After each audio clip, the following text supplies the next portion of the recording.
I'm Ken Lusbader. I'm one of the co-directors of the NYC LGBT Historic Sites Project. Thank you for joining us at 1 p.m. on Valentine's Day, which is now what's recognized as the 51st anniversary of the opening of what became known as the Loft, which is David Mancuso's private party held in his residence with the theme Love Saves the Day, which maybe there's a little allusion or a direct allusion to LSD. We could talk about that too. But I really want to thank Tim for joining us from London his evening to discuss a brief overview of David Mancuso, the Loft, and its influence on nightlife, a number of queer nightlife spaces and music, and the entire industry of what New York was like then and how influential it was. Tim is, let me just do my thing. We have some upcoming events. I won't belabor that. You could check our website out, but we do a number of events if those who don't know the project, and it will be on our website. And Tim Lawrence is here. He's the author, as I mentioned, of 3 books. Here are 2 of the books here. They're tomes. They're really wonderful resources, especially for anyone who's a place-based historian who wants to track down the locations, because they're all really well documented. If you want information about Tim and his books and the articles, or how to purchase the books, you can go to his website, which is there. And briefly, in a nutshell, we're the NYC LGBT Historic Sites Project. We're a cultural heritage initiative, educational resource, documenting historic sites extant in the 5 boroughs of New York City. And our sites are not just self-referential, meaning it's not just about gay history or LGBT history. It's really about sites that show the community's influence on American culture, hence the Loft being one of them. We also, if you go onto our website, you saw that map. We have 300 plus sites that are fully documented. Each one is a mini exhibition. If the map is overwhelming, we have about 20 themes. Here's a sample of some of those themes. And we also work to get sites registered and listed and officially recognized as a preservation project. So Stonewall is one of them, but we also work to get these 8 others listed, and we're now working on 3 others, including the Lorraine Hansberry residence, where she wrote A Raisin in the Sun in Greenwich Village. And now, if you need anything, you can go to our website, follow us on social media. And as I said, we're here to talk about the Loft. And this is just a random sampling of some of the sites that are mentioned in Tim's book, Love Saves the Day. Tim is the author of Love Saves the Day, A History of American Dance Music Culture. He's also author of Hold On Your Dreams, Arthur Russell and the Downtown Music Scene, and Life and Death on the New York Dance Floor, 1980 to 1983. He's the co-founder of Lucky Cloud Sound System and All Our Friends, where he also DJs. And he's a professor of cultural studies at the University of East London. And as I mentioned, we're going to be talking about the Loft, but I want to provide some context briefly. Again, this is Stonewall, basically New York City, New York State. Prohibition ends 1930, early 1930s. State Liquor Authority in New York State is established 1934, requires bars and any places serving alcohol to be licensed. There's also a policy that homosexuals would be classified as degenerates, and a bar or establishment serving what would be deemed a homosexual couldn't get alcohol and would lose their license if they were served. This allows for the mafia to come in and take over clubs, and I should say bars, as private bottle clubs. The Stonewall, there were a number of these in the 1950s. The Sea Colony, the Bagatelle, dancing was at these places, but this was not the primary focus. Here, for example, is the Stonewall. It was a 50-foot wide, 2 buildings put together with a dance floor and a jukebox. But again, we'll talk about the Loft. This was not the focus of these establishments, although the Stonewall was popular because you could dance. Other places that we've documented, again, we've only got a smattering of the number of sites that could be documented, are the Continental Baths from 1968 to 1976. Really important for actually sex, gathering, but also for entertainment. And they put in a disco because it became so popular. Also, David Mancuso's residence, which is where the loft was. And this was just above Bleecker Street at 647 Broadway. And I think it's wonderful just to mention that David Mancuso lived on the second floor. I don't know if he knew it, but the photo or the etching on the right is a picture of Walt Whitman in the late 1850s, early 1860s. It was where Fats was located, in the cellar. It was a Rathskeller-like bar, and it was known for men to be cruising down there. So there's this wonderful synchronicity of LGBT history in this building. Again, at the same time, Gay Activists Alliance opened the Firehouse in 1970 to 74. These were alternatives to bars where people can dance, but it was more of a community center clubhouse. And Tim can talk about the difference, why the loft was so involved with the sound system and music and the experience of dancing. A direct link we'll talk about is the Paradise Garage, one of our first sites that we've recognized to be demolished. This is a picture of Larry Levan. And then Studio 54, which we can also sort of put in here as a sort of mixed space in 1970 to 1980 in its first iteration, and then subsequent iteration in the early 80s. And then lastly is the Saint, which was the huge, primarily gay, white, male location on 2nd Avenue, the former Fillmore East, that had this $4 million plus installation and experience. So this is really a conversation that we'll be having with Tim, but to set the stage, who was David Mancuso in a sense? What was Love Saves the Day as a concept, as an experience? And we're gonna try to tackle this clandestine party and the evolution of the music, sound, and nightclub scene in New York at that time. So what was it like going there? Why did he start it? And how did he sustain it for such a long period of time? Easy. This is a big question. I've devoted a lot of my life, but first of all, hello everyone. Thanks for the invite, Ken, and thanks to everyone who's come along. It's a pleasure to be here. David was born into an unhappy family, and from being a few days old, grew up in a kids' home under the care of Sister Alicia, a nun, and in order to keep the kids under her care happy, Sister Alicia would go and buy records and put on James Brown records and other kind of funk and R&B records and put on a party regularly for her kids. David joked that it might have been every Saturday night. David moved to New York in the mid-1960s. He'd left school at the age of 16, and he became immersed in counterculture and the downtown scene and just different ways of experiencing life. He would go to Timothy Leary's lectures. He started to experiment with LSD when it was still legal. He became interested in hi-fi equipment. He loved going to rent parties, private parties held in people's homes, where you could get some kind of intimacy.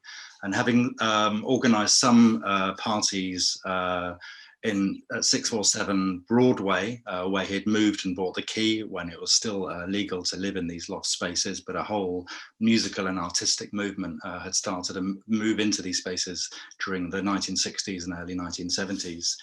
David started to put on some parties. Initially, they were kind of trip parties. Then a form of a kind of an after hours party. But then on February the 14th, 1970, decided to hold a Valentine's Day party and called that party Love Saves the Day. And the references were to universal love, but also to the drug of choice at that party, which was acid. And it was a turning point in the history of party culture. I mean, there was another party that had changed its organization and its clientele, basically admitting gay men and GLBT, the community, onto the dance floor, public dance floor for the first time in New York City history. That was a Sanctuary, and that got going at more or less the same time as David opened the party that became known as the Loft. We may talk a bit more about the Sanctuary. But these two parties, and I would say the Loft in particular, transformed the experience of the dance floor, because the whole point of going to these parties was for dancing. David wasn't restricted by licensing regulations. The drug of choice, acid, encouraged people to want to kind of dance for hours on end.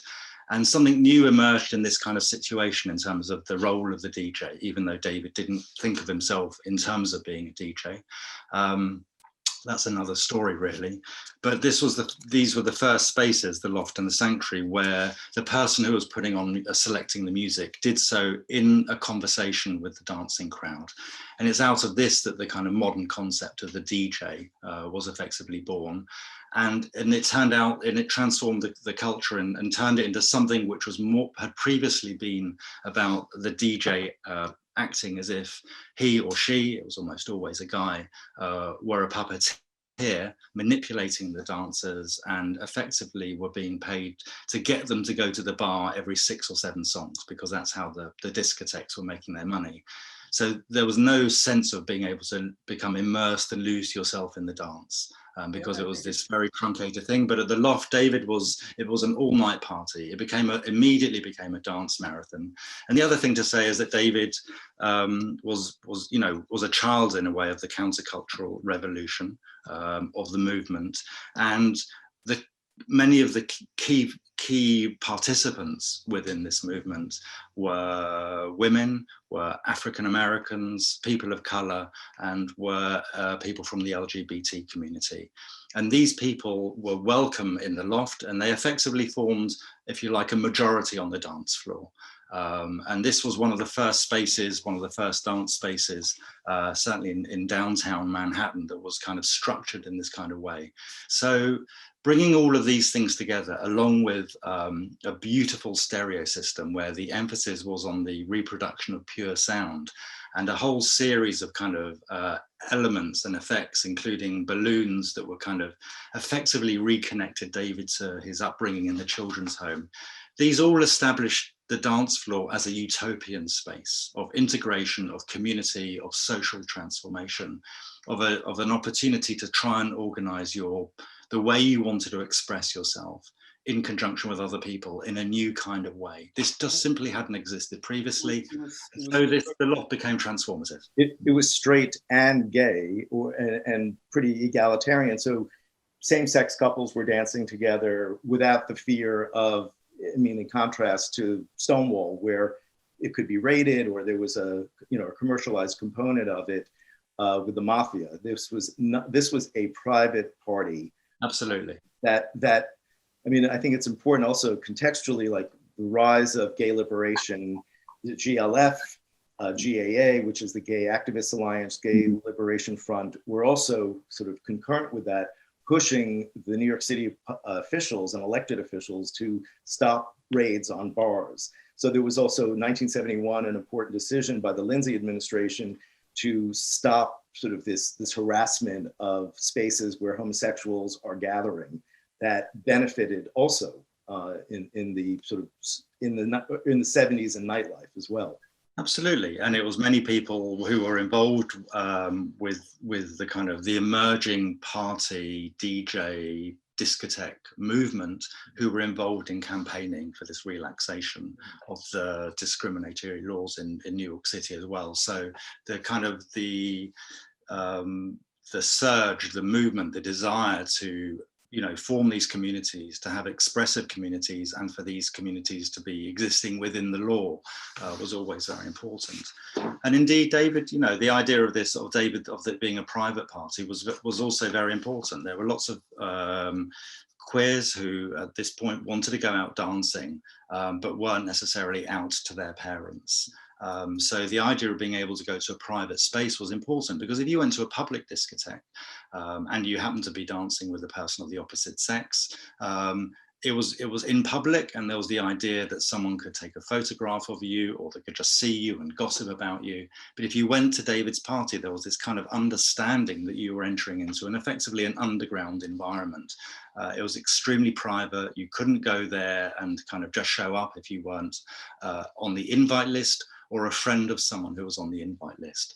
No cameras were allowed on the dance floor, again, to encourage people to lose their inhibitions. If you think someone is photographing you, I mean, we've become maybe used to it today, but back then there were far fewer cameras, of course. So if there were no cameras, then people could dance in a less inhibited way. But it was also about not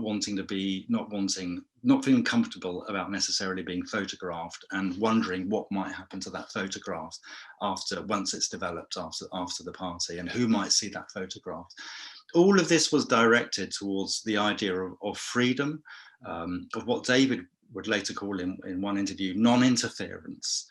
The ultimate idea wasn't to kind of make people do something, but it was just to create a space in which people could express themselves and not face the usual societal constraints of we're late for something or this person is watching us. So it was all about maximizing freedom of expression through music and sound and communal dance.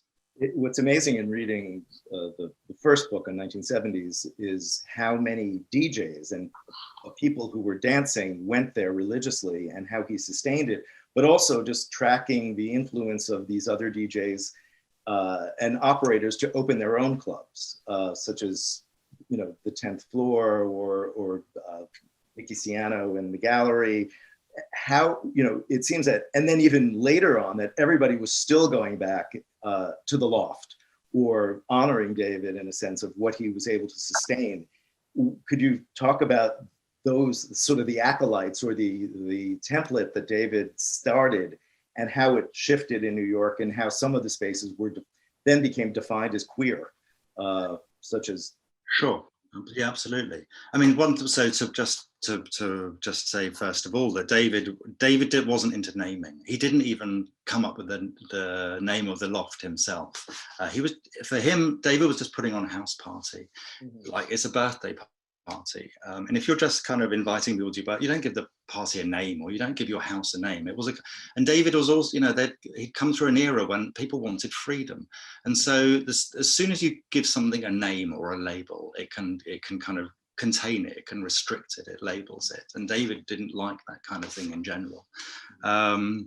But the loft became this given name, if you like. Dancers started to refer to it as the loft, and that became David kind of took that name to be a kind of gift. But yeah, in general, he didn't want to ever give the identity of his crowd, the music he was playing, you know, even the party space, he didn't really want to give it a name. Towards the end of 1972, one of the regular dancers at the party, a guy called Jim Jessup, who David was quite friendly with, said that he and a group of, I think it was 3 friends from, or maybe it was 2 friends from Fire Island, wanted to set up their own version of the loft, but they wanted to do it for a kind of exclusively white gay crowd, also a crowd that thought of itself as being quite exclusive. They soon referred to themselves as the 500, as in the 500 most desirable white gay men in New York City. And the 10th Floor opened, I think it was in November 1972. And it was inspired by David's private party template, because that meant that if you didn't sell alcohol, you could evade, it seemed, the regulations and the prohibitions and restrictions of the New York cabaret licensing laws, and you could stay open beyond 3:30 in the morning. This was one of the key things, aside from not necessarily wanting the authorities to be controlling everything you did. So the 10th Floor opened as a version of the loft, but also with a very different kind of, in some respects, a different ethos from the loft. On the one hand, they wanted this kind of all-night dancing scenario in which new forms of socialization and community could take root in relationship to music and dance. But at the same time, they wanted to do it for a very specific community. This community had already congregated to dance on Fire Island, first at the Ice Palace and then at the Sandpiper. But those were summer residents, those were summer vacation venues. And when this crowd, which was already largely living in Manhattan, came back from the summer, they wanted to kind of find somewhere to continue. So these venues were already running, or started to run, I should say, in the summer of 1970. So maybe 4 months after the loft effectively started, 5 months after the loft effectively started. And within a couple of years, coming back from the summer of 1972, Jim Jessup and David Brewy and David Sokolov, I think it was indeed three, said they wanted to open the 10th floor. This was the first of a whole series of venues, party spaces that model themselves on the loft and kind of to varying degrees embraced or maybe tweaked what David was doing. The second was the gallery, opened by Nicky Siano. Nicky Siano had been a regular at the loft. He loved David's selections, the music, the whole thing about the loft. He was notoriously kicked out 3 times for drug dealing, and on the 3rd time he was told not to return. So he decided to set up his own private party. The initial idea was to do one for straight people. Nicky thought there would be a market for that, but that turned out to not be the case. It didn't really take off, but David went to travel to Europe in the summer of 1973, and and when he went away for that summer, a number of people who were regulars at the loft decided to kind of start to go to the gallery, which Nicky Siano had relaunched to coincide with David's trip away. And from there was a whole series of other private parties that kind of emerged within the lineage that came out of this mixed, multicultural, but also leaning towards people of colour who were queer, came the Soho Place, and then Reed Street, and then next after that, the Paradise Garage in New York City, and the Warehouse a little before the Paradise Garage in Chicago. I think you're on mute, Ken, but that's okay. So that was one lineage, and the Paradise Garage became one of the, at the time when I started writing Love Saves the Day, for example, not everyone, but many people saw the Paradise Garage along with the Warehouse as the foundational parties of contemporary dance culture. In fact, the Garage was directly modelled by Michael Brodie on the loft. And then the second lineage coming out of the loft that went to the 10th floor, then followed the route of the Flamingo, Michael Fesco's sort of gymnasium private party, which attracted a very similar but larger crowd that had gone to the 10th floor. Then 12 West, which was also opened by a regular who went to the loft and wanted to open a space primarily for gay men, but also who were a little more mixed in terms of, in particular, their class than the crowd that was going to Flamingo. And then this particular lineage, in a sense, culminated when Bruce Mailman opened The Saint, which you mentioned in your introduction, in the autumn of 1980. But they were all private parties. And they weren't discotheques, and this distinction between the public club and the private party is very important. And we've often heard a lot more, of course, about disco and discotheques, but the most influential venues, the most influential DJs, and you could sort of say the most influential dancers, the ones who were most committed to the dance ritual, who would go out and buy the records that they heard the DJs were playing. These people were largely rooted in this private party network. Could you it's interesting to me when I'm learning about the intersection of the rise of the DJ, the raw material they were getting at record shop stores, and then the confluence of improving the sound systems that were taking place with Richard Long at the Paradise Garage and so forth. I think maybe if you want to pivot to the Paradise Garage, because it encapsulates so many of those things, and also the issue of race and exclusivity, what they were trying to do in certain cases is a fascinating story. Yeah. So the Paradise Garage first opened for what were called construction parties in January 1977. The venue, in a sense, had got his go-ahead by David Mancuso, having successfully reopened his own spot, the Loft, on Prince Street in November 1975. This had followed David being closed down by the New York City authorities in the early summer or late spring of 1974. And David David really didn't like the idea that the party should be under threat. He didn't really want to be underground as such. He didn't want to be commercial, but he didn't like the idea that what he was doing was illegal. He wanted the party to be on a legal footing so that it wasn't at risk and people could go and throw themselves into this community, this communal ritual every week. So after David was closed down, he went to he applied for a cabaret license in order to be rejected, because that would give him the legal footing to say that he's not a cabaret license and is actually operating in a different way. The success of David in this historic battle with the New York City authorities paved the way for other more expansive venues which required a bigger investment to open. One would become the Saint, but the other was the Paradise Garage. This Francois Kevorkian, a key remixer and DJ from the era, who's still kind of, a hugely influential figure still to today, once described to me the Paradise Garage as being the loft on steroids.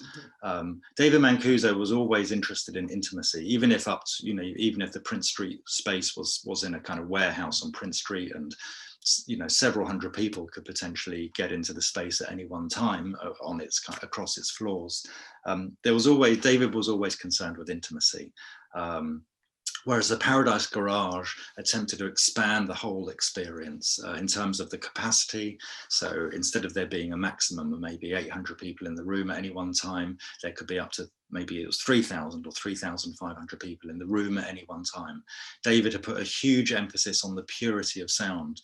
At one point, he had started to innovate in a very important way with the sound system. He'd already been buying Clipshaw loudspeakers, kind of an old audiophile speaker that dates back to 1948. But he was forever looking for ways to improve the sound experience, because David believed absolutely fundamentally that this would enhance the life energy of the party. Everything was always about how can you intensify this dance floor experience, make people feel more free, get more into the music. One was to have this beautiful sound reproduction. David had innovated the introduction of what we call tweeter arrays and then bass reinforcements in order to be able to tweak the sound at key moments when he thought that maybe a record was lacking something within its production, or when he just felt that the addition of some treble or some bass would kind of excite the dance floor. He innovated this. It became standard within party and discotheque culture, only for David to then reject his innovation and say, no, all you need is what he would call audiophile or Class A sound reproduction. The Paradise Garage, because it was expanding the experience, the space, arguably needed to expand its sound system. David argued avidly, because he was very friendly with Larry Levan, the person who became the DJ at the Paradise Garage, who had been a regular on the dance floor at the Loft as a young kid in the early 1970s and who was close with David. David had tried to get Larry Levan to introduce Clipshaw speakers, the same sort of very high-end stereo equipment in the Paradise Garage. And Larry was going along with that for a while, but in the end decided that he also wanted power to combine with the subtlety and the precision, and worked famously now in conjunction with Richard Long, a progressive sound engineer who specialized in reproducing bass. Interestingly, arguably, David actually had bought, as an old friend of Richard's, and had bought his first pair of Clipshaws from Richard. And this was the moment that David had become had begun his obsession, really, his complete dedication to producing the best possible sound. But the Garage went in a different direction. The Garage started out as a loft style party, in a sense, in that the crowd was undefined and the music was undefined, and it was on a Friday night rather than a Saturday night. But as Michael Brody wanted to kind of take the Garage charged a membership, an annual membership too, correct? Yeah, absolutely. So this is it's a good point. I mean, it's a refined point, but David always insisted that to get into his party, you had to be on the invite system. And the invite system was like being invited to someone's birthday party. Yeah, you give them a card. You don't charge someone for a card in order to come to a birthday party. This whole idea of intimacy and comfort and feeling at home was absolutely fundamental to the way that David wanted to organize his parties. And indeed what he did when later on he lost his space and found himself traveling, he still tried to retain these ideas of comfort, intimacy, safety. But yes, other venues, other private parties, as they rolled out, started to charge for these. And they could, there were very good justifications for these charges. There was an admin fee, or at the Paradise Garage, for example, you would have to buy your card, but then I think you maybe got into 3 parties a year, and certainly there was a free party put on at Christmas. So people would say, look, you get your money back. But for David, coming out of counterculture and really wanting the whole party experience to be as close as possible to an egalitarian space that was free of financial exchange, that was moving beyond capitalism, basically. Like, can we relate to each other than in terms of financial transactions? So David was rigorous about this, and he felt that the Loft diluted his model, if you like, when it introduced the charge for the membership, what was really a membership card rather than invite card. But people, the Paradise Garage became this, it went on to become, it had a bit of a bumpy start in some respects. Friday nights went well, but Michael Brodie, he was running a huge space. He needed to pay rent. He wanted to bring in money. He needed to find a way to make Saturdays work. And he initially, well, not initially, but after a while, he tried to do this by turning, quite controversially, and this isn't a particularly well-established historical episode, he tried to turn Saturday nights into a white gay night. And this was hugely upsetting to most of the dancers who were already going to the Paradise Garage, most of whom were dancers of color. How did Larry Levan feel then? Sorry? How did Larry Levan feel, who was a person of color? Well, yeah, apparently, Larry Levan was very upset, and he was also upset because he was temporarily displaced at these parties. Because it was well understood by Michael Brodie that he wasn't going to attract along a white gay crowd by having a black DJ. It had already become the case that, and it would go on to become even more the case in the 1980s, 1990s, arguably, certainly the 1980s. But as the 1970s progressed, there were the beginnings of a differentiation in the sounds that the LGBT crowd, and in particular the male gay dancers, listened to. And although there was a lot of kind of R&B, soul, funk-oriented disco that you could hear almost equally at the Loft, Reed Street, Soho Place, the Garage, or 10th floor, Flamingo, 12 West, the same, these two lineages. As the decade progressed, they started to become more divided. For example, you could hear a lot of what we would call Euro disco at places like Flamingo, but you would hear relatively little Euro disco at a place like the Loft or the Garage. There would be a couple of tracks, but so there was the beginning of a division. So the question of who was going to be the DJ at the Paradise Garage on the Saturday night when Michael Brodie was going for the white gay crowd, the answer was Larry Levan was unlikely to be the main attraction, effectively. So temporarily Larry was displaced, so he was upset about that. And Larry had been a kid kind of growing up at the Loft, and he held on to a lot of David's idealism, and the idea that you should divide these crowds up was in some respects antithetical to the idea of the dance floor. And one of the ways that I like to think of the Loft is that it's the kind of the first space, the first regular space that existed in the city that realized this dream, this idea that New York City was a melting pot. Up until that point, I'm not sure there were that many, if any, regular spaces that could say they fulfilled New York's melting pot reputation. As we've already said, apart from anything else, it was illegal for two men to dance with one another. So, there were serious restrictions to integration within New York City. But at the Loft, from this very first party on Valentine's Day 1970, 51 years ago, there was a full sense of social integration. No one felt like an outsider. I used to ask David in the early interviews, like trying to get him to nail down what the identity of his crowd was. And he said, look, no one was checking your identity at the door.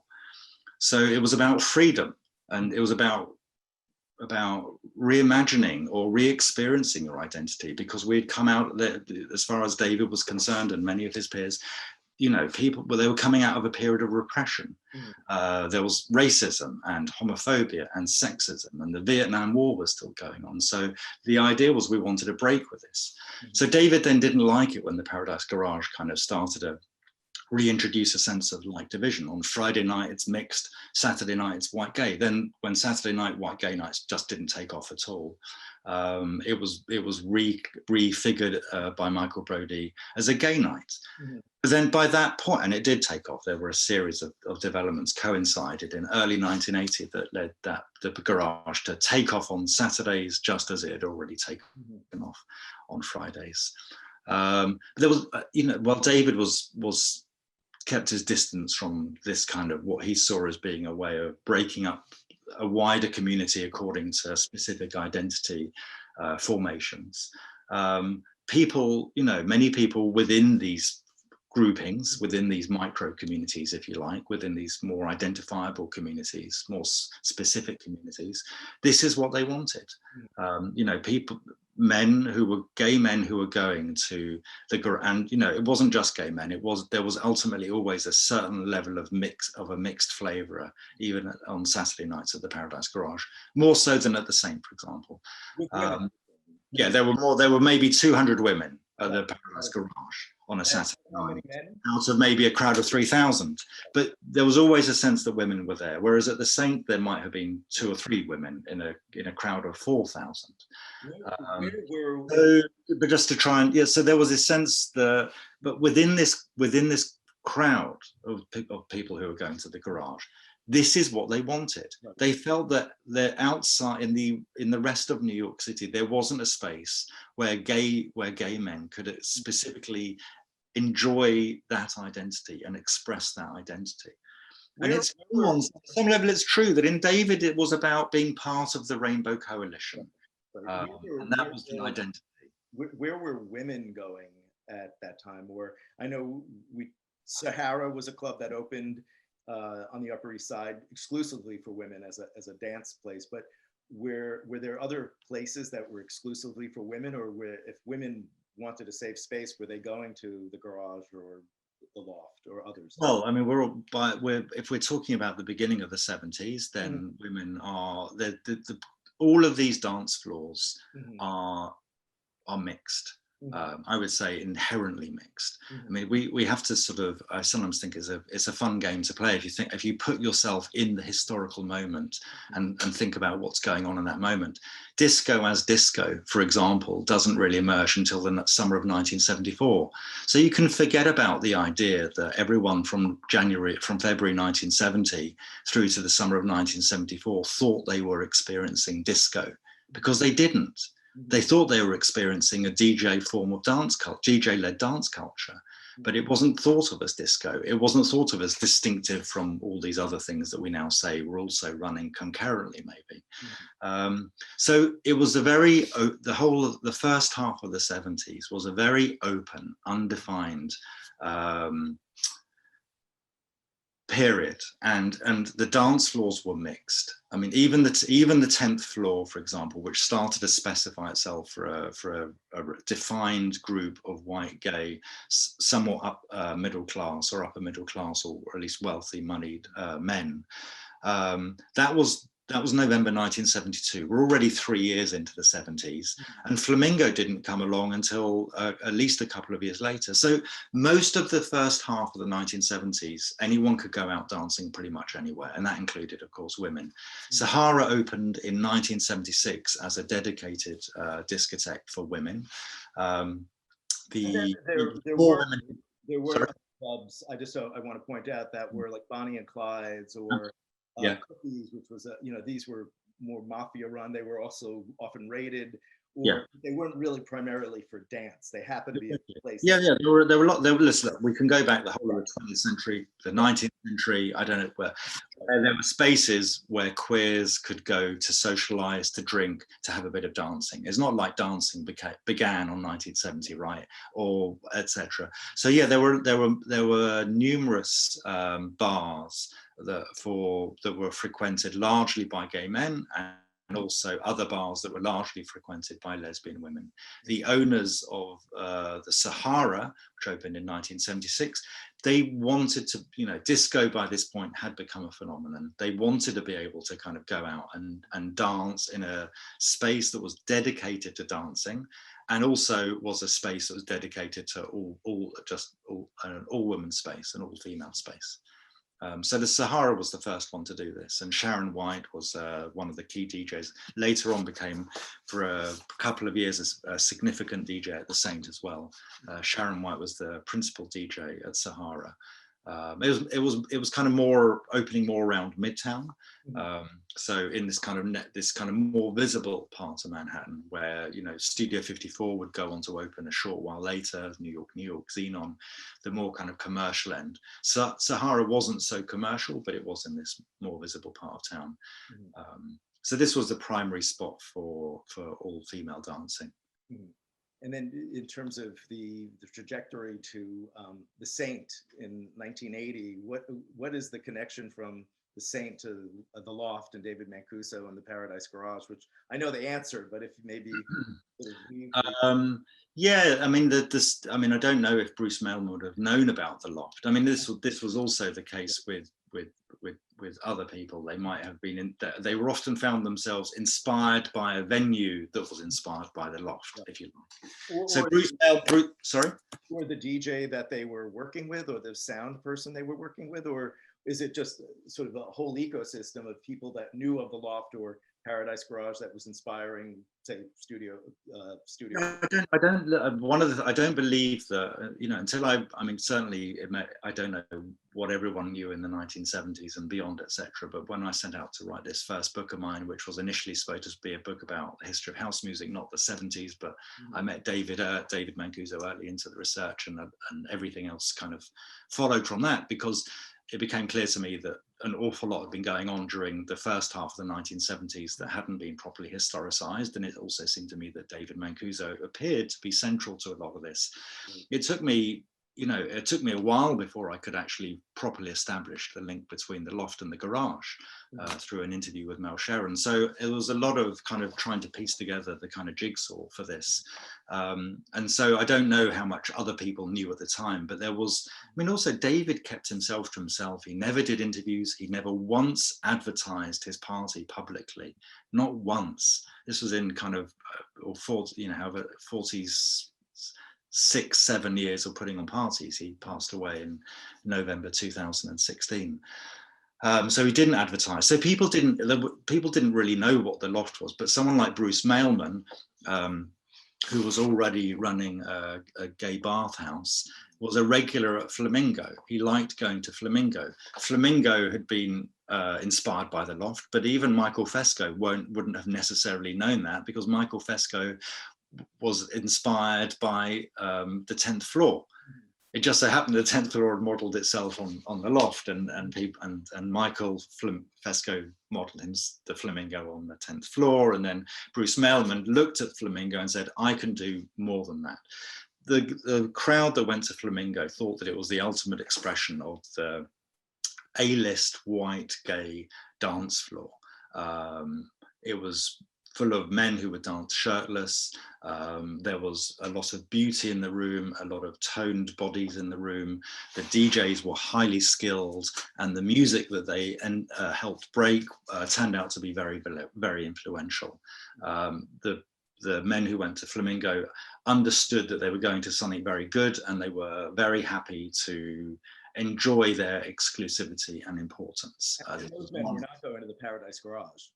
No, they weren't. But it also remained the case that it was still the Flamingo was like opened in an ex-industrial space.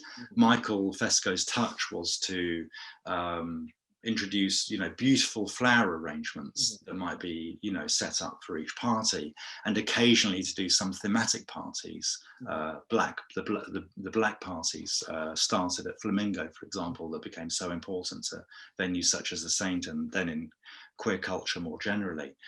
So Michael brought elements of style and taste in design into Flamingo, but Bruce Mailman just took it to a whole different level in terms of investment. This was I think he said a £4 million investment. I haven't checked the figures for a few years, I must admit. Mm-hmm. It was located in an ex-planetarium. The whole building was effectively gutted, but the planetarium roof was retained, so that, you know, as dancers were dancing on a huge building, there would be a planetarium effects would be going up on the ceiling, and the DJs, there was a whole roster of DJs, because Bruce Mailman didn't want to be overly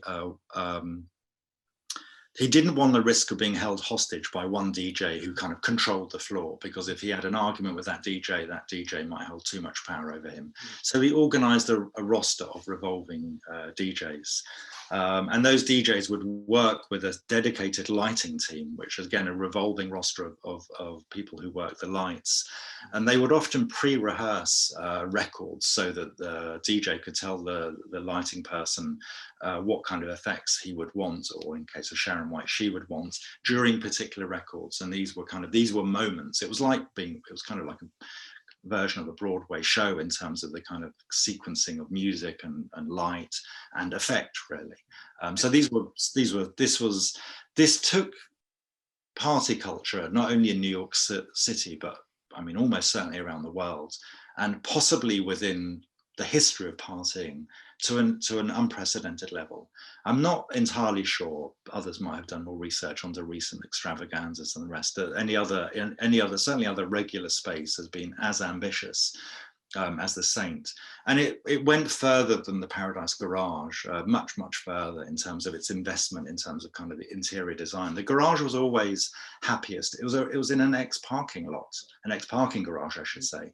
And it was raw, and it was quite dark, and they did a beautiful job. And there was a chandelier room, and there was different things were done to the garage, and including to the acoustics, to make it, you know, for many people, still the most influential party in New York City. I mean, I kind of always now tend to say, but, you know, without the loft, maybe there wouldn't have been a garage. But the garage went a long way in terms of developing, you know, the potentiality of the dance floor, in terms of space, in terms of scale, sound, just the total experience. I mean, the levels went higher, the intensities went higher. And the Saint did the same kind of thing, but in a different way. And the energies at the garage and the Saint were clearly very different kind of energies. But they both became the ultimate expressions of what they were. In a sense, this was the high point of music and sound and dance. It was a point when we can say New York City was a city that was kind of, it seemed to be driven by people wanting to go out dancing, and by sound system culture, and music was everywhere, and the city was producing music, and the music spoke to the city. It came out of the streets. It was an incredible era. We don't have that obviously anymore. You know, we spend time on, you know, people are more interested maybe in the internet and a bunch of other things, and I'm not trying to be down or disappointed or anything, but I just trying to capture the glory, the sonic and physical dance glory of this period, when people, this was a way of life for people. And these were the Saint, the garage, the loft. These are experiments in how to create the best possible party in terms of energetic exchange. Now other things sometimes seem to be of greater consideration. So we can look at this era and just sort of admire it and take from it, because there's clearly people still want the same things, or many people want the same things. It's then about creating the chances to do this. And what about the connection between the sort of the melting pot of New York, having the ability to sort of the alchemy of creating all this music that would not have taken place had it not been for this sort of interracial, interclass, egalitarian way, because it sounds like they were building on each other or communicating with each other to create new sounds. That, I mean, I guess what I'm saying is, when we spoke about Studio 54, maybe that's a good example, you know, where what does one take away from Studio 54 about music versus the Loft, the Paradise Garage, the Saint, or any of these other places as a contrast? Yeah, I can give a one-word answer to that. Nothing. So I think it's important. You Well, Studio 54 was the. do you want me to say more? Sure, go for it. Yes. Oh, okay. Because it drives home the point of the significance of and influence of, you know, the rise of the DJ and music and what they were creating. They were, and the interaction between the record companies and the DJs mixing, which is a fascinating story. Absolutely. Well, I mean, just to focus on Studio 54, you know, it opened with some interesting ideas. Steve Rebell and Ian Schrager were the two owners, of course. Steve Rebell was, I'm trying to remember the precise moment when he came out as gay, but he wasn't very out before getting into this culture, for sure. They ran this. Steve Rebell and Ian Schrager ran a steak restaurant or two. Then they opened a discotheque called the Enchanted Garden in Brooklyn, which was part of this wave of discotheques where regular entrepreneurs, including people who are running restaurants, let's say, thought, oh, we could make some money if we open a discotheque. But then Steve Rebell started a kind of research, opening a space in Manhattan, got introduced to the Gallery, this Nicky Siano's party, this offshoot of the Loft, which David always said was the closest in terms of any party that got to the Loft, and fell in love with it. And in fact, you know, so also Steve Rebell invited Carmen D'Alessio, who was working within the fashion industry, to be one of his key figures in terms of organizing the design of Studio 54. Carmen D'Alessio knew many of the kind of designers, many of them gay, who were working in lighting and interior design, architecture, etc., in Manhattan, many of them on Broadway. So she was kind of connected to that kind of gay scene. She had also significantly been a regular at David Mancuso's Loft in the early 1970s, before she went to live in Italy for a while. And Steve Rebell also invited Richie Kazar, who was a very credible DJ, to be his main DJ. And then Nicky Siano, the DJ from the Gallery, who'd been kicked out of the Loft 3 times for dealing drugs on David's dance floor when he wasn't supposed to, invited Nicky Siano to be the alternate DJ, because you know, you needed 2 DJs if a venue was open. I don't know if it was 7 nights a week, but maybe 5 nights a week. So there was some intent to make Studio 54 connected to this, you know, very powerful dance movement that had been taking root and in downtown New York, and had been, you know, impacting on the way that people experienced the world. And it was hard not to go to these parties and not come away wanting more of that. Steve Rebell wanted more of that in Studio 54, but very soon into opening, it became just and also in the run up to it, of course, it wasn't kind of just into opening. It turned into a very different beast. It was located in Midtown. It was in the glare of the, you know, of the lights and the shops and the commerce of Midtown. Steve Rebell also was determined that to try and publicize the disco by having celebrities come and congregate there. And then kind of, you know, the tabloids would report on the celebrities who were going to Studio 54 and would generate door queues. So very early into the kind of the Studio 54's run, there was this idea that some people were more special than others. The Loft had all been about countercultural egalitarianism and inclusivity, whereas Steve Rebell was always more around the idea that you know, these hallowed stars and celebrities were coming to Studio 54, and you regular people, you can maybe come into contact with them if you come to this club. The club had a very developed lighting system. I mean, one could say that, you know, later on the Saint would go on to replicate and even develop this lighting system further. But the Loft and the Garage, they weren't really about the lighting at all. It was all about sonic culture. It was about sound and how good the music sounded, and that would make you want to dance. And you almost didn't want too much light because it could kind of interfere. You wanted to have an opportunity to disappear into the experience, really. So it came to be the case that the Studio 54 was really about seeing rather than listening. It was about looking more than about dancing, really. And we have very different experiences when we watch or when we listen. When we watch, it's usually an experience of separation. Our eyes tell us what we are separate from in front of us. So there's a level of division goes on, whereas sonic experiences are inherently about connection, because sound comes into our body and it connects us with all of the things around us, because that's how sound waves work. So you had a different, you know, for this and these and many other reasons, you had a very different experience at Studio 54 than at the Loft. At the Loft, it was about the music and the sound, that other places influenced by the Loft. At the Loft, it was about the music and the sound and the people dancing to all of that. Whereas at Studio 54, it's more about, is the celebrity you kind of have heard about on the dance floor, and what about all the people kind of, you know, queuing outside who aren't coming in.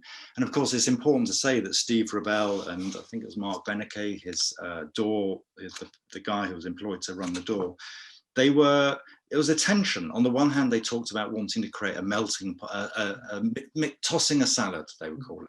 You know, you want all these different ingredients to make it kind of taste good, to be a good experience. And on the other hand, at the door of Studio 54, more people were being turned away and excluded than were being let in.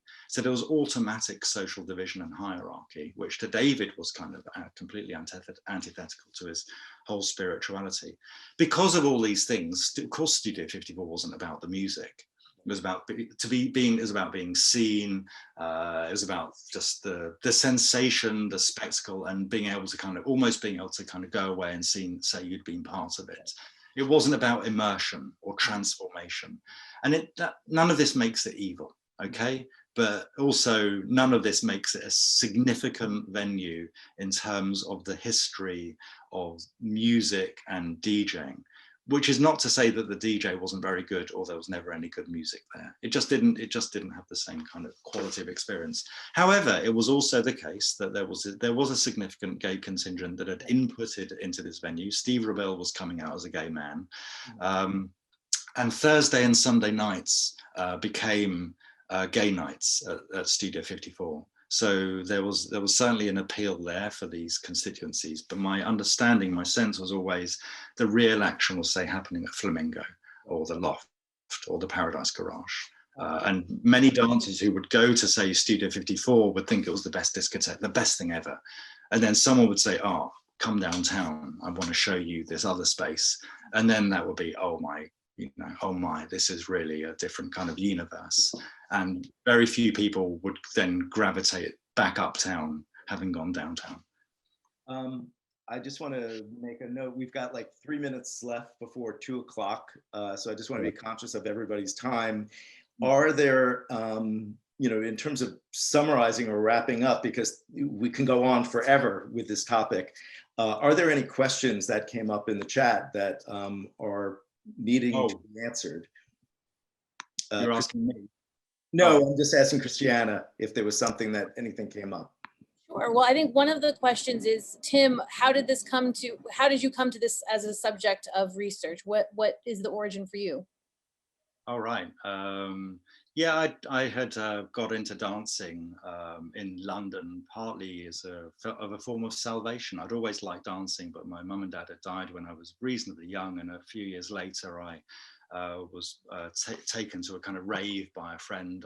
I kind of loved the experience, but realized a short while afterwards that I preferred the intimacy, if you like, of a more intimate club space. This was during the early house music era. I became addicted to house music. And quite soon decided that I wanted to move to New York City in order to be closer to the house music scene. So I went to study on a doctorate at Columbia University in English literature. So I kind of gave up my day job in journalism, and as well as studying, also was going out dancing to my favorite DJs every Wednesday night. And quite early into the moved to New York City, a professor at Columbia, who was quite outward facing in terms of his idea of research and writing, suggested I write a quick book about the history of house music culture, because it'd become a big issue. Apart from anything else, in the United Kingdom in 1994, we had a government that was trying to criminalize rave culture. So it seemed like a book had to be written about house music and rave. And very early into researching this book, I was speaking to Stephen Prescott, who was co-running Dance Tracks, a record store on East 3rd Street with Joe Closell. And Stephen turned to me and said, "What, you know, there's this guy, David Mancuso, you know, he was around somewhere at the beginning, you know, maybe you want to interview him." And I hadn't really heard of David too much, but I was kind of interested to, you know, follow up on this lead. And yeah, I had a 3-hour interview with David the first time we met, and we clicked immediately. I was just like, I mean, he's a mix of a biblical prophet and a teddy bear. I think I describe him in the intro of Love Saves the Day. And we just, I couldn't really follow what David was saying, because he had all these reference points to the early 1970s that it's like listening to a foreign language, really. That I just didn't have any bearings. But I had come from journalism, and I kind of, you know, this light bulb kind of lit up. I was like, how come I haven't heard of all of these DJs and parties and the New York City record pool and, you know, the 10th floor of all these, whatever the places might be, the gallery, Nicky Siano. So I just, yeah, I was enthralled, and I also loved David's, you know, his mix of sociality, just his presence, his being, but also, you know, his devotion to music and the party, but also the way he saw the world. He saw it in quite political way. He saw it through the lens of counterculture, and I identified with that. And I'd actually, I mean, just to finish a story, because I always think it's a slightly amusing one. I had lined, because I was writing a book about house music, I'd lined up interviews with Frankie Knuckles, Tony Humphries, and David Morales, 3 of the kind of legendary figures within house music culture. And I started each interview by saying, "Oh, I met this guy, David Mancuso. I didn't really know a lot about him, but he seems really interesting, and don't quite know whether to take what he's saying at face value. Have you ever heard of David Mancuso?" And the 3 of them gave me almost identical replies, just saying, "Yes, you know, wow, I went to the loft was the dance floor that changed my life. It changed my view of understanding about the potentiality of dancing. It was at the loft that I understood just how panoramic, how wide we can be in the music that we play in these spaces." So when they all gave that reply, I was like, yeah, okay, this is a story that definitely has validity and needs to be written. That's great. Wow. And look, what a trajectory that took you on. 3 books later. And yeah, well, I got a very patient editor at Duke University Press, who's also called Ken Wissaker. My first contract was to write this house music history, which was going to begin really in 1984. So I still owe him that book from a contract I signed in 1997 or whenever. Well, I think, you know, in reading the book, it's a synthesis of so much information about individuals, people, and, you know, we're place-based historians, but it's wonderful to look at, you know, this history of New York through the lens of that, and for me to be able to put them into physical places. One of the questions that came up to me, that was sent to me, was there a short-lived disco in the same space that became the Paradise Garage?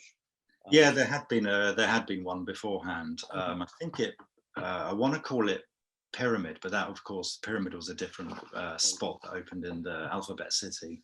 Well, it itself had been opened as maybe under a different name, but that was a kind of became a dance space bar that got heavily identified with the drag queens and the trans community, but was also itself mixed. So I'm trying to think what the Paradise Garage was called, but it was briefly opened as a not terribly successful discotheque.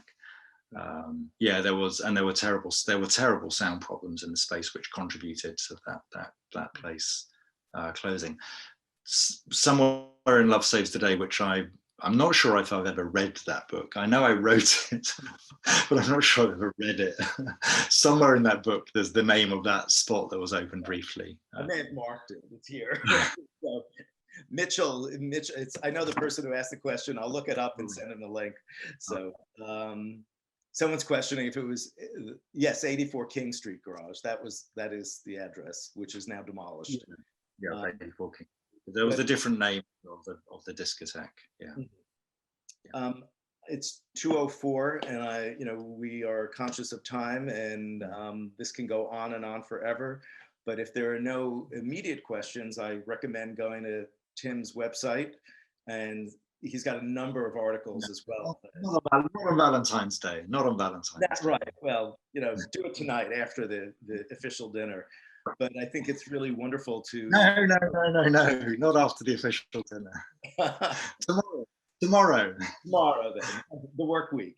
But it really sort of, I think just what you're talking about, after doing some basic research, our entries are, 400, 500 words, researching David Mancuso in the loft, I was just blown away about who he was and what his influence is. So I think it's just wonderful to honor him on this day. Someone's questioning, are there, what parties carry the torch to the loft right now? Right, well, I'd say number one, the loft. Right. It's still running. The 50th anniversary in New York of the New York City party took place last February, and just a huge party. It's a huge party. I mean, there really was a point when David was a bit down and out. He had made some not great decisions, and he had some bad luck. But he lost his space. He lost his money. He lost his space. But David lived for hosting parties, and he found a way, although it was against his intuition, to put on parties that he felt were true to what he believed in a public space, in a community centre. I shan't say where, but those parties restarted. And although there was it was a period of struggle for David for maybe 10 to 15 years at least, maybe even 20 years, maybe more like 10 to 15, when the party was a bit kind of precarious. The parties really took root in this spot, and the anniversary was like double the size or triple the size of anything they'd held there before, and it was kind of interesting. So there's still the loft carries the torch. I know that there are friends of mine who go to these parties, who are organizing parties. Certainly the center of gravity has changed, but they're kind of organizing parties in Brooklyn. David in 2003 or maybe late 2002 approached me and Colleen Murphy, an old friend of his, who had musical hosted David's preferred term for DJing at the Loft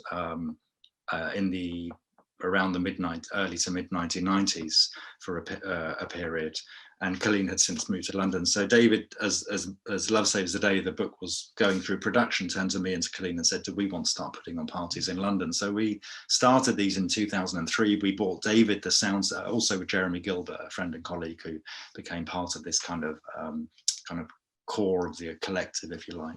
So those parties started in 2003. And then bought the sound system that David craved and more or less demanded in 2005, and we became a sort of sound system then. And it's been interesting to see how the Lucky Cloud sound system, sometimes now referred to as the London Loft, has kind of inspired a whole mini movement of similarly structured parties to take root in the United Kingdom and in Europe. So in a sense that this kind of the tentacles have spread. And then Precious Hall in Sapporo became a place where David would go regularly, and the owner of that spot, Satoru, kind of reproduced David's system in Japan. And then so the kind of the principles and the practices that are associated with the Loft kind of, are still still have roots in New York City. There's many people, as most of them probably living in Brooklyn, who are kind of reproducing, another party is called Joy, which was an important Loft offshoot, for example. Some of these parties are organized privately. Some of them are more public, but they kind of operate with a kind of sense of protecting people's privacy, but they're dotted all over, and it's really just kind of ask and talk, because the way to always get invited to these parties is just to kind of get in touch with someone. And I mean, All Our Friends is another party that I started a bit more than a couple of years ago in London as another space, because in part people want more of this. I suppose I'll just kind of say that this is it's kind of interesting. David, I think of him, also as being kind of like a biblical prophet at times, because he was so rigorous. He was unchanging. He had this idea that he more or less shaped in its totality on February the 14th, 1970. I mean, there were tweaks here and there, but the basic idea, the basic principles didn't change. in these 51 years or the 47 years when David was running it. And it's an extraordinary thing to think about, really, in this day and age when change is so mandatory, it seems. And there's been times when it seemed, I'm going to finish this point soon, don't worry. But there are times when it seems as though David has fallen out of sync with history. There were points when house music was taking over and everyone was kind of just couldn't hear anything but house music. Seems that David's panoramic view to music, it just didn't seem to be resonating with people in quite the same way. But we seem to have reached a point in history in recent times, in recent years, it's, maybe it's the last decade, maybe it's the last 15 years, where there's something about the world out there, the level of strife, the level of antagonism, the level of hardship, the level of competition, the way that our cities are being eaten away and decimated by kind of capital and people who seem to value things other than community, has led people to value this party because it offers something that they crave as human beings who want to be part of a community and want to listen to music as part of a community. And it's become there's something timeless about these values. And David understood this. He never saw himself as actually beginning very much at all in some ways. He saw himself as part of a dot of a party within the history of universal dance, which goes back to the beginning of time. This is how David saw it. It was being anti-ego was also a very important part of what he was about and what he was doing. And there are just ways in which, people are valuing the loft and learning about the loft, and there is a sense that there are quite a few places you can go now where this approach to good quality sound, sense of community and integration, a nice dance floor, a welcoming vibe, and a wide range of music that will be connected together energetically in relationship to the dancing crowd. This is becoming quite popular again. And hopefully soon, post-pandemic. Well, I meant to add at various points in that, in that rather long answer, I meant to say a few times, of course, at the moment but David emphasized, David's thing that doesn't get talked about a lot, his main thing was to say that the most important thing about any party is that it's a safe environment. Mm-hmm. And that meant physically safe. Mm-hmm. And so I don't want to say an inappropriate thing right now, but we are all, all of us who like dancing and organizing parties, a part of us has gone missing during this period, and it's been tough. But I'm also just think it's not anywhere near as tough as what many people are going through. So, but it's a reminder, we need to, this is something we set aside until it's safe again, because the safety, it was always about, David would often refer to life energy. It was about enhancing people's life and enjoyment of the world. And to do that, you do have to be safe. And so, we're on hiatus at the moment, but we're looking forward to returning when it is safe.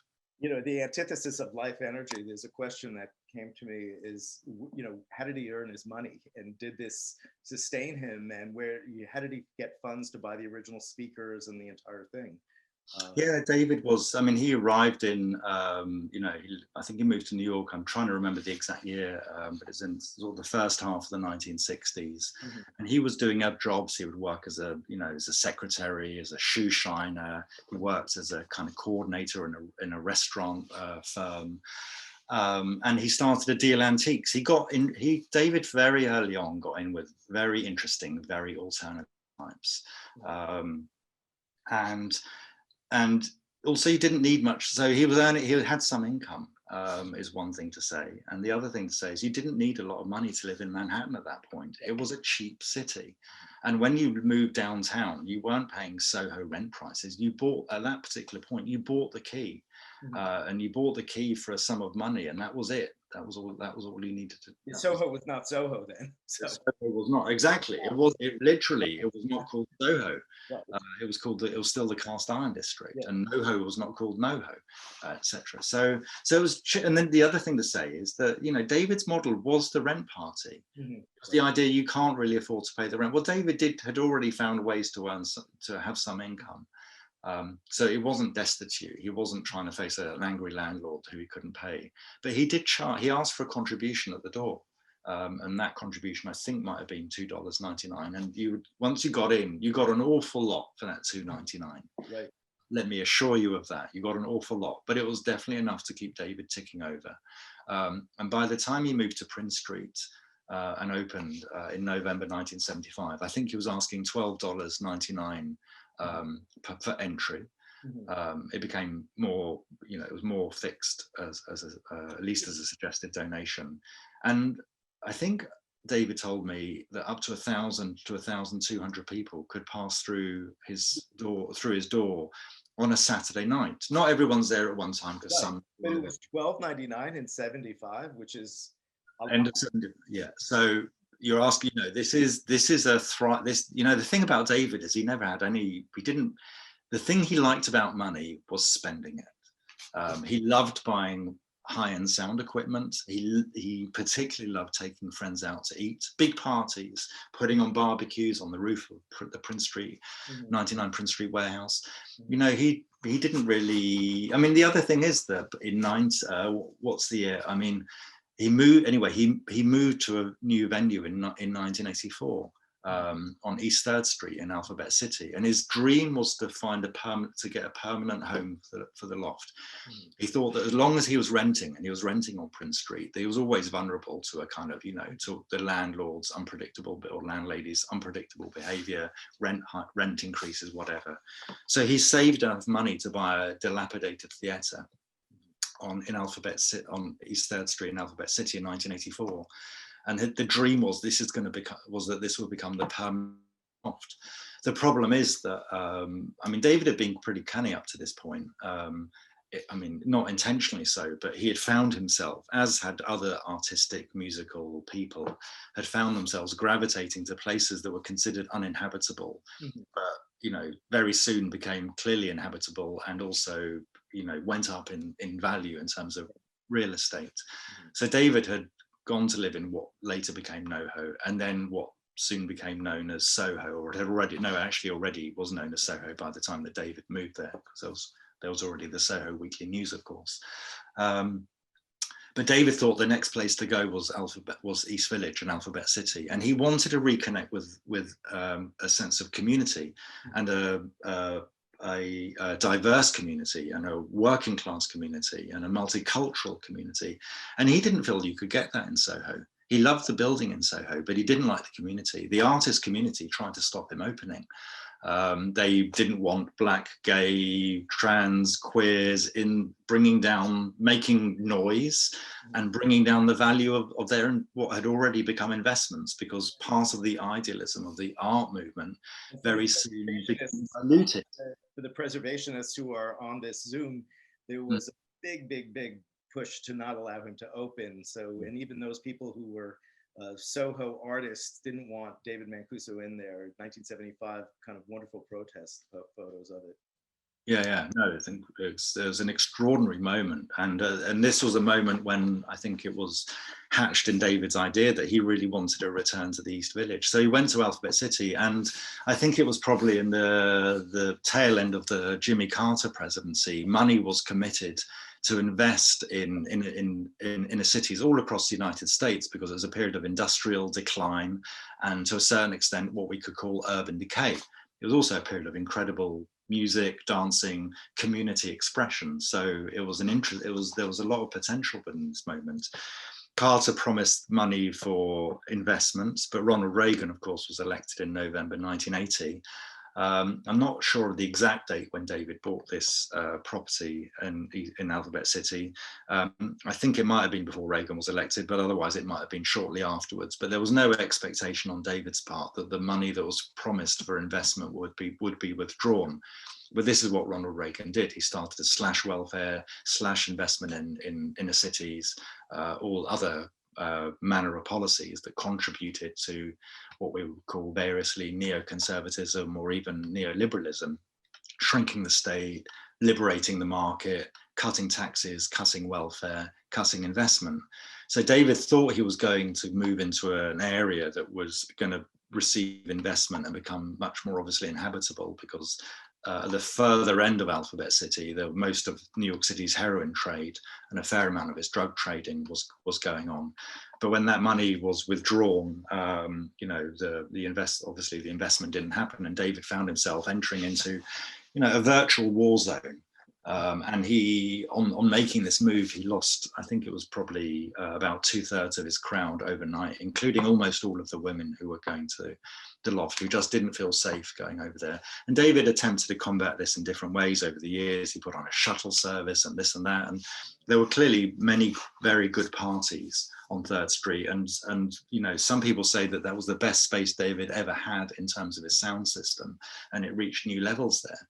And there was also, when he moved, there were some interesting new types started to come along to the parties when David had moved over to that end.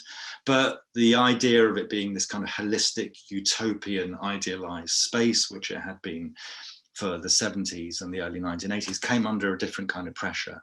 And remember, this was also, AIDS had been first identified and reported in 1981, but had become an epidemic by 1983. David made his move in 1984. Right. So And it was I mean, I need to, I think we should sort of. Yeah. Well, yeah. But that's the next conversation we should have is really about the 80s, because that's a whole other thing with Pyramid and the Mud Club and what that kind of meant. Yeah. I mean, No, it's great. just one last question that I saw was, what happened to his record collection?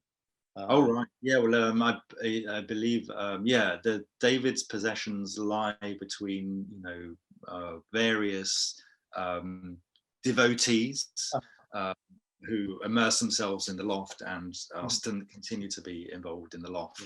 And some of this material is in people's homes, and some of it is in storage. I don't want to start saying who's got David's record, but it's safe. I mean, it's been. I know that it was catalogued after his passing away. So the records are written down, and the records were held together in one collection. Well, and I hate to end, but we should end just because it's 2:20 and people probably have blocked a period of time. It is Valentine's Day. Thank you so much for taking the time to do this and to share your knowledge and expertise on this topic, because it's really part of New York's history that really is not appreciated by as many people as should know about it and appreciate it, because it's so influential. And the LGBT component of it is really just a whole nother story as well. So thank you, Tim. Really, really wonderful. And thank you for the 90+ people that attended and that the 67 that are here. So happy Valentine's Day. Love saves the day. Hopefully we'll be dancing together soon after this madness ends. So thank you, everybody. Yeah, thanks for the invite. It's been a real pleasure. Take care.